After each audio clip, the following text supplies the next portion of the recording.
Hi, I'm Samara, and in this video I'll show you how to do a barrel roll, or isoturn.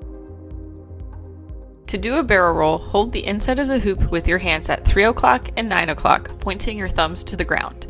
You'll be tracing the hoop and moving your hands to different positions of the clock, 3, 6, 9, and 12, while rotating your body 360 degrees. In this view, I start with my right hand at my 3 o'clock and rotate up to 12 o'clock, turning my body towards my right. Here's a slowed view from the back so you can see how I hold my hands and the direction I turn my body. My right hand goes from 3 o'clock to 12 o'clock to 9 o'clock to 6 o'clock back to 3.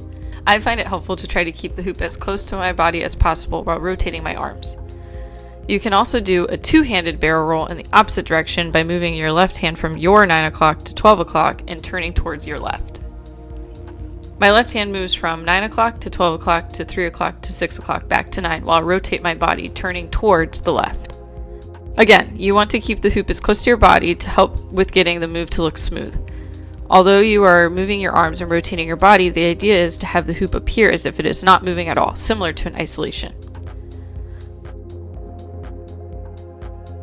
One variation to the isoturn is to use one hand instead of two.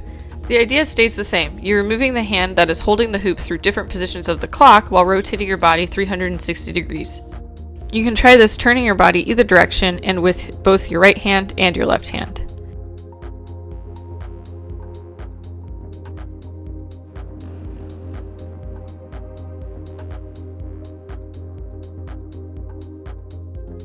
Here's the view from the back, and you can watch me nearly fall into a bush several times.